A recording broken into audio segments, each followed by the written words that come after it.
third-party run for the White House in 1992 made history. In fact, 19% of American voters chose him that year for president.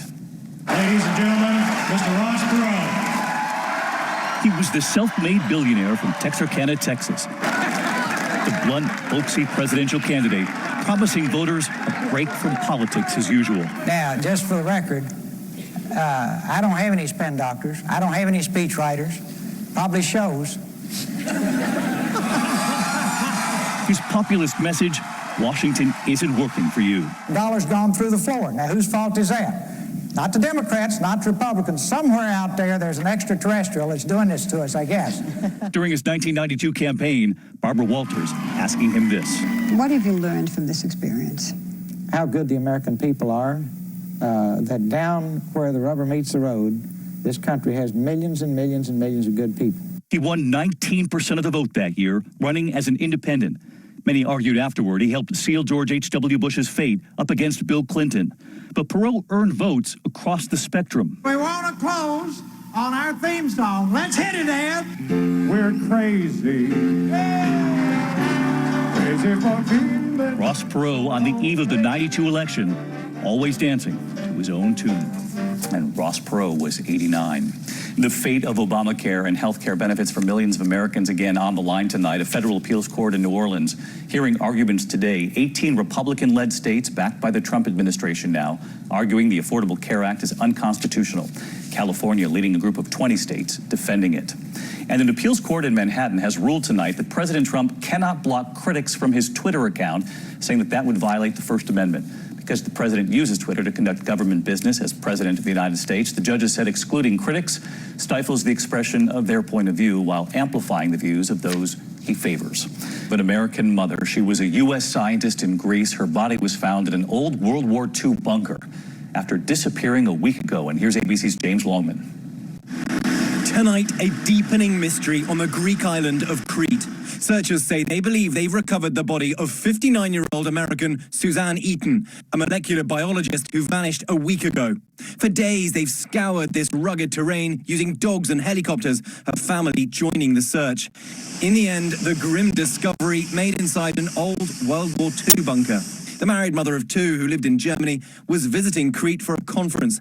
Eaton's family saying on Facebook they thought she likely went for a run. Her sneakers were missing, but a phone and wallet left behind. They feared she may have gotten overheated and looked for shade, or she fell. Tonight, Eaton's colleagues saying she was beloved to us all. Her loss is unbearable. David, there's no word yet on a cause of death, but an autopsy will be performed. Detectives from Athens are on their way to lead an investigation. David? All right, James, our thanks to you. As index of other news tonight and several sightings off Cape Cod of great whites, including this rare scene tonight. Researchers say for the first time, they've captured drone video showing two sharks interacting near Chatham. The Atlantic White Shark Conservancy reports 11 shark sightings off the Cape in just 48 hours.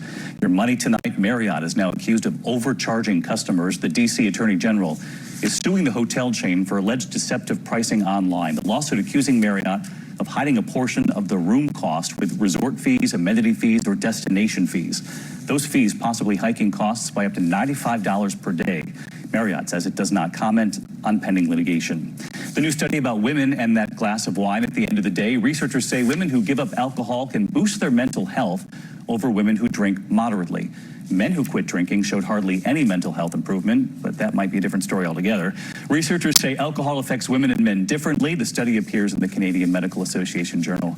I did not write it.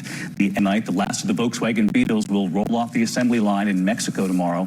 The Beetle, recognized around the world, reaching peak popularity in the 1960s. The company is retiring its iconic car after 8 decades.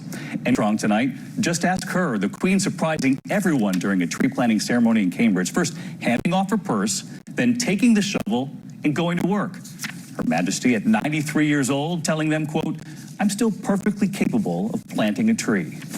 Tonight here, America Strong. 2 hikers out on the trail, but it is how they climb that mountain that moved us. Trevor Hunn has been hiking in the Colorado mountains for years. And what's remarkable is that he's been legally blind since birth. But he is hardly alone. His guide on those hikes these days, Melanie Cadet. Right.